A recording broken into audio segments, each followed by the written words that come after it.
Alright, hello everyone and welcome back to Kottabos Space Program, where today we are having a look at the CSA Contares CORE mod, which is yet another in the lovely series of parts being made by user H. Raban. And in fact, this is one I probably should have looked at first, though I didn't because at the time, the first of these CSA Contares mods that came out was the I mod, and so I looked at that one first and just kind of went from there. But this core mod, its intended purpose is to sort of be a central repository of all the small sort of things that are shared between all of the different parts mods being made by H. Raban. So it's things like docking ports, decouplers, fairings, and things of that variety shared by all of them, which is pretty good. So let's jump right into the vehicle assembly building and have a look at the whole lot of parts that are in this mod. So let's grab a Mark 1 command pod for size comparison's sake, and then turn on our janitor's closet mod filters. And I'm gonna admit here, we're not gonna go as in-depth into each part as I usually do because, well, if we just go down to, say, the coupling category, look at all the things, look at all of the things, so we're kind of gonna gloss over a lot, and just really today is a show and tell of these parts. So the first thing here is in command pods, we have the CSA 1250, which is sort of a, well, it's a lovely unmanned command pod. We then have the 1875, which is a little bit bigger, and then the 2500, all of which are functional unmanned command pods, and all will have the same battery of 500 electric charge. Conversely, we have the CSA 1250, which is a bit smaller of a unmanned command pod, going up to the 1500, the 1875, the 3750, and then the 5000. Again, different sizes. These ones do alter in battery power though, going from a small 300 electric charge on the 1250 all the way up to, on the 5000 series, 2200 electric charge, so quite a bit, and overall pretty cool parts. Now into the fuel tanks category, we have a fun monopropellant tank right here, which is just, you know, a nice big monopropellant tank. We then have two different sizes of liquid fuel and oxidizer tanks here, both of the same style, just different size varieties. We then have two different sizes of triple tanks of the same style, so we have the small tank and then the large tank, each one holding liquid fuel, oxidizer, and monopropellant. Now we have another tank like that, but is just of a different size and style, but again holding liquid fuel, oxidizer, and monopropellant.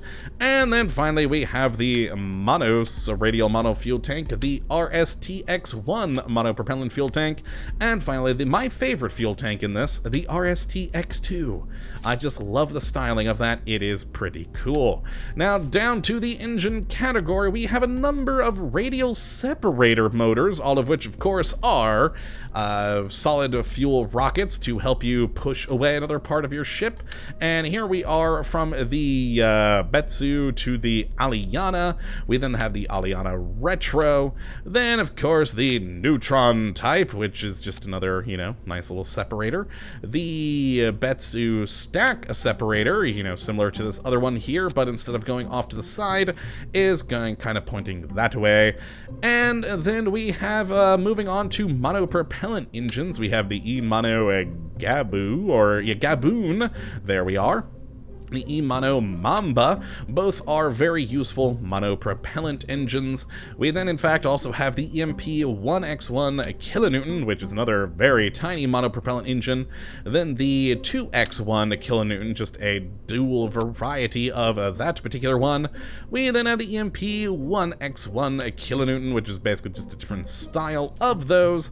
And then the LFO Vipera, which is a liquid fuel and oxidizer engine, right there. Then the Micro Gaboon, which is another monopropellant engine, right there.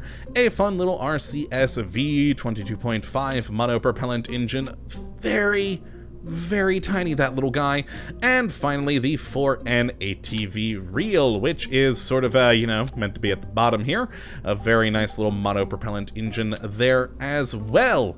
So let's actually just pop off this entire thing and then head over to command and control. Actually, let's grab another one of these fuel tanks. That actually served as a very good place to display them. So in command and control, we have the C-Big RCS, which is just a nice 4-port RCS engine. We then have a RCS cube block here, which, there we go, just another 4-port RCS. We then have the H-Rabon 45, another 4-port RCS, the RCS NESW, which is a 4-port. We then have a 3-port version, a 2-port version, and a 1-port version. And then we have, quite frankly, one of the most unique monopropellant RCS engines I've seen in a while, the RCS KVTK, which is interesting. It kind of has that little structural bit there, and also does include a small monopropellant tank, and is quite unique. I really do like that one quite a lot. It's very fun. So let's pop that off and head to structural, where we first have the bus truss 8 side, which is just a nice big truss that also does hold electric charge and monopropellant. We then have the C6 truss, which is, just a nice metallic truss. The C habitat, which is a sort of habitation tunnel. There we go. We then have the uni-engine plate, which, as you can see, is a nice plate you can place down to give you an attachment node sort of off to the side. We then have the mounting pallet, which is an inline pallet you can then, slap all sorts of stuff onto.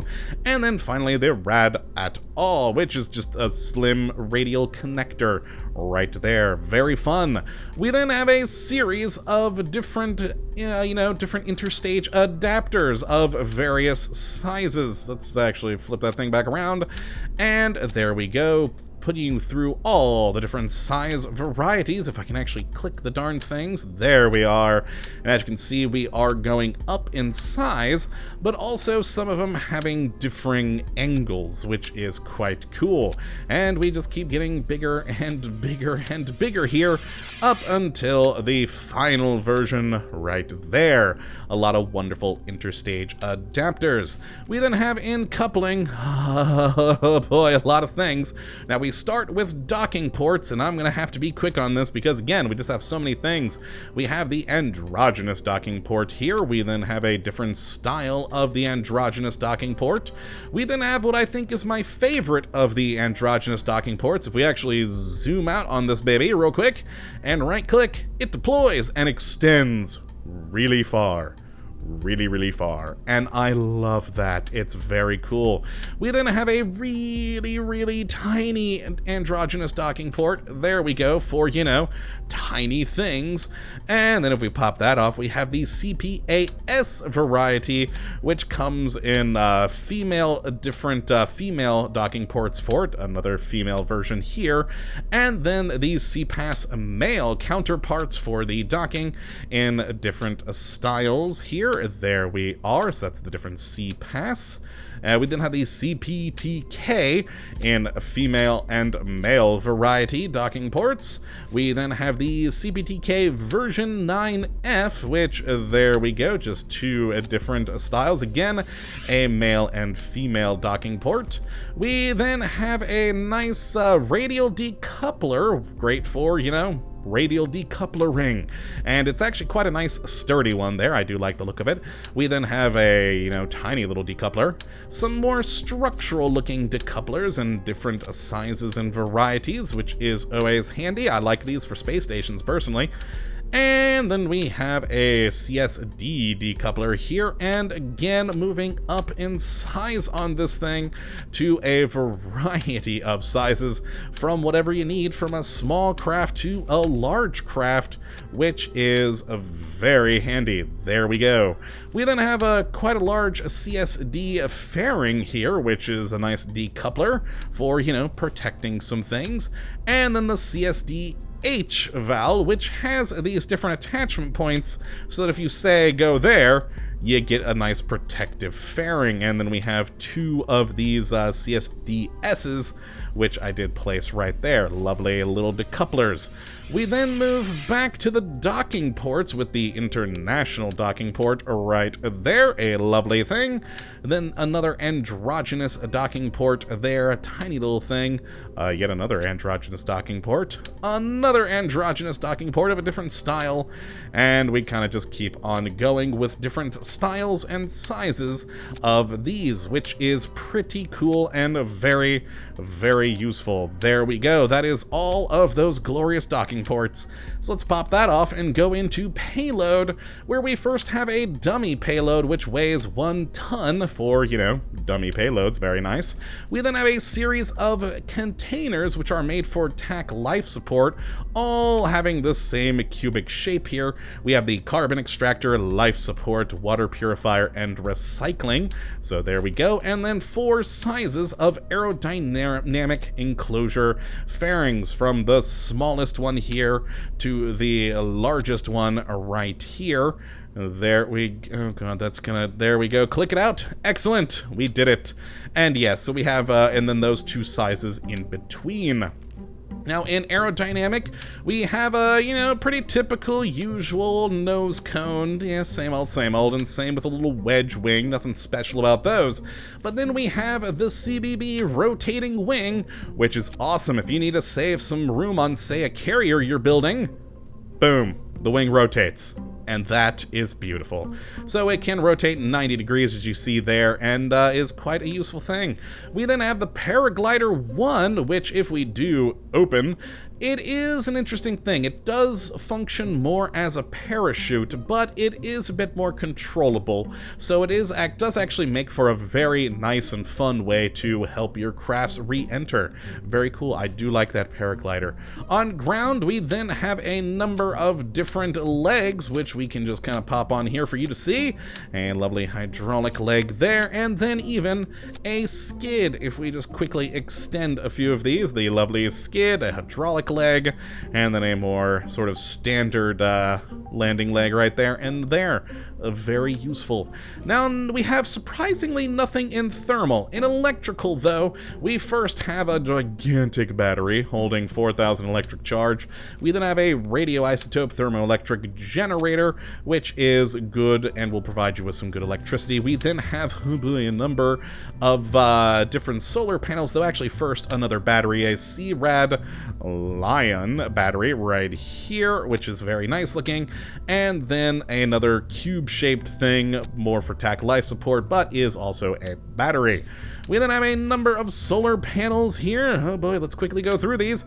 The ATV extendable solar panel, very nice. We then have some non-extendable solar panels. This one, yes, non-extendable. Then this one is another style of non-extendable, a sort of curved non-extendable, as you can see. Yeah, let's zoom in a little bit on that. There we are. Then yet another, oh no, this is when we get back to deployable extendable solar panels, so just a different style of extendable. Yet another style of extendable. Another extendable one here. Then we get to, I think, my favorite of them. It's kind of a curved extendable. Very nice. And then we have this one here.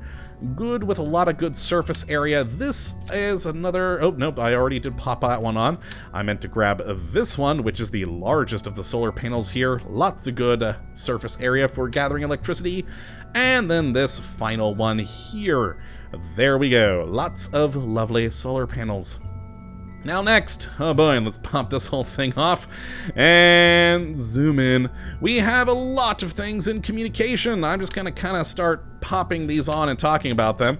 As you can see, we have a whole load of different antennae. I may miss one or two of these things, but all in all, they are just cool antennae that will help you add a bit more variety to your communication game here in Kerbal Space Program. Now, you may notice that these actually are fairly small for the most part, and that is because they are meant to be used, as you can see here, or can be used rather, with tweak scale, so you can mess around with the size of all these various things and just have a lovely variety of different fun communication pieces, which is great. I guess antenna would be a better word than communication pieces. Oh god, I'm running out of space. I'm running out of space. That's a big one. That is a big one. And deployable. There we go. Just kind of flops out. Lovely. I think I may need a new fuel tank. Let's do that, actually. Oh, let's pop you. Oh, I'm just grabbing antennae at this point. Back to the fuel tanks. Grab the bigger one. Perfect. And then back down here, I left off here. There we go. I think that one is actually my favorite. It is a good extendable antennae there with a good tower to it. A non-extendable one here. Then another lovely little one. Another lovely little one. Another lovely little one. A lot of little tiny antennae. Oh, this is why we're just kind of going through these quickly, because look at all of these glorious things. All sorts of fun antennae, and some extendable, some not, of a variety of different styles. Really perfect for any mission that you are trying to do, which is pretty darn cool. Alright, there we go, and there we go. Lovely.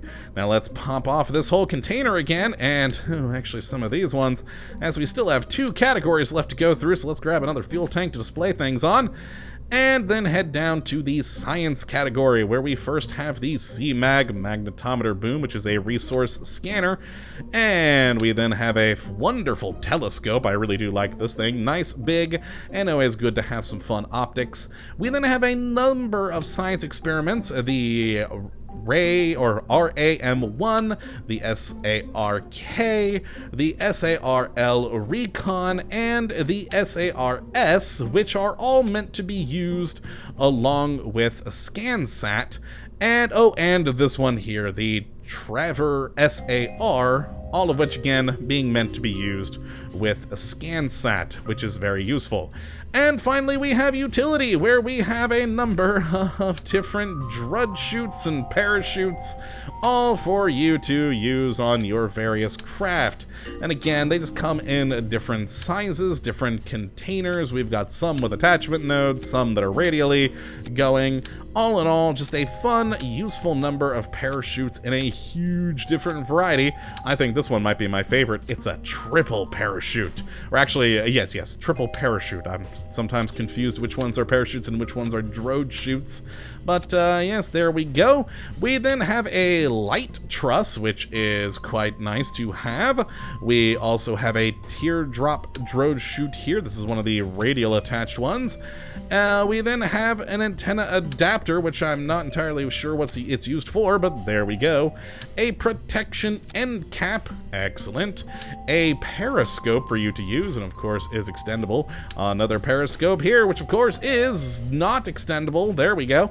And finally, the last piece, a radial airbag, which you can pop on and then deploy, and you can turn on or off the splash effects if you are landing in water, but it does add some nice buoyancy for water, which, can help you from, building, or rather help you with building boats. So that is all of the massive load of parts. Oh, no, never mind, I forgot one. The Cube R1, which is a container for the Kerbal inventory system.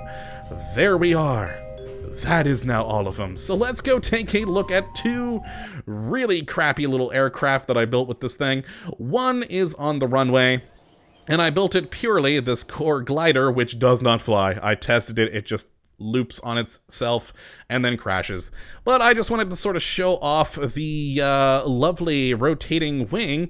So of course this is in its sort of packed up position, and then we can open it, and there we go. So if you had a real plane, imagine having a line of these on an aircraft carrier. You can use them to, make sure you fit more planes onto the same surface, and then open up the wings and fly. Or in the case of this thing, go really, really slowly, because if I make it go any faster, it flips over on itself, as I'll demonstrate here. And, oh, it's actually not flipping over on itself for a change. Huh. Let's try to take off. Oh, nope, we're not taking. There we go. There's the flipping. I told you that's what it does. And kaboom. There we go. That is our horrible plane.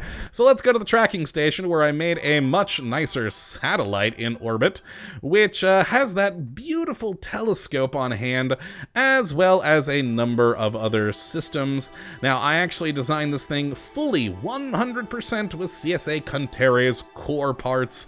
So we have those cool antennae, periscopes, a telescope, multiple monopropellant tanks, and even the little mono Mamba engines. And all in all, it's just a gorgeous set of parts that really let you have a lot more variety. Now, of course, the intent for the core parts for this core mod is to help you build the intended spacecraft with the other mods that we've looked at so far, and more to come. For instance, the MIP one that we looked at last time, if you had downloaded that mod, it came with craft files to build the intended rockets, which of course required things like the fairings that we looked at, the decouplers, etc., but it's still useful even on its own as just a parts mod, giving you a lot of cool new stuff. So that is the CSA Contares CORE mod. If you'd like to have a look at it for yourself, which I would definitely suggest you go and do, you can take a look at the link in the description as per usual. But that's going to be it for today, my friends.